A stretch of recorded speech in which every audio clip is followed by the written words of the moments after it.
শৃঙ্খলা ভঙ্গের অভিযোগে দল থেকে সাসপেন্ড করা হলো রাজ্যসভার তৃণমূল সাংসদ কুণাল ঘোষকে। আজ সাংবাদিক বৈঠক করে এই ঘোষণা করলেন পার্থ চট্টোপাধ্যায়। তিনি বলেন, শোকজের পরেও একের পর এক দলবিরোধী মন্তব্য করেছেন কুণাল ঘোষ, তাই তাকে অনির্দিষ্টকালের জন্য সাসপেন্ড করা হলো।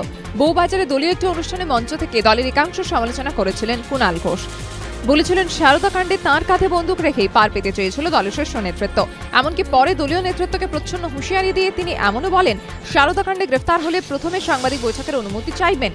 আজ পার্থ চট্টোপাধ্যায় আরও জানান, মমতা বন্দ্যোপাধ্যায়কে চিঠি দিয়ে ক্ষমা চেয়েছেন দলের দুই সাংসদ তাপস পাল ও শতাব্দী রায়। বউবাজারের অনুষ্ঠানে চৌরঙ্গীর তৃণমূল বিধায়ক শিখা মিত্রর পাশে দাঁড়ান দলের দুই সাংসদ শতাব্দী রায় এবং তাপস পাল। এরপরই শোকজ করা হয় দুই সাংসদকে। নাম না করে ফিরহাদের সমালোচনায় সৌগত। স্থান অহিন্দ্র মঞ্চ। উপলক্ষ কেএমডিএর ইঞ্জিনিয়ারদের সভা। এই সভা থেকে নগর উন্নয়ন দপ্তরে অধীনস্থিত কেএমডিএর কাজের কঠোর সমালোচনায় তৃণমূল সাংসদ সৌগত রায়। তাৎপর্যপূর্ণভাবে যে দপ্তরের মন্ত্রী তাঁরই সতীর্থ ফিরহাদ হাকিম। সভা শুরুর নির্দিষ্ট সময় ছিল সকাল 10টা। অতিথি আসনে একাই সৌগত রায়। প্রায় পৌনে 2 ঘন্টার অপেক্ষা। অগত্যা ফাঁকা মঞ্চে একাই বক্তৃতা শুরু করেন দমদমের সাংসদ।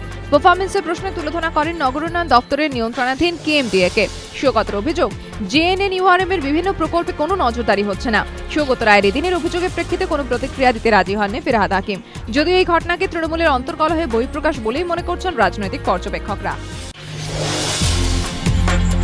শহরে ফের নারী নিগ্রহ, আবারও ঘটনাস্থল সেই পার্কস্ট্রিট। শুক্রবার রাতে পুরুষ বন্ধুকে নিয়ে পার্কস্ট্রিটের একটি পানশালায় যান চিতপুর থানা এলাকার বাসিন্দা এক তরুণী। একটি টেবিলে বসে তাঁরা খাচ্ছিলেন। অভিযোগ, ওই সময়ই পাশের টেবিল থেকে তরুণীকে উদ্দেশ্য করে কটূক্তি করেন 4 যুবক। প্রতিবাদ করেন তরুণী ও তার বন্ধু। শুরু হয় বচসা।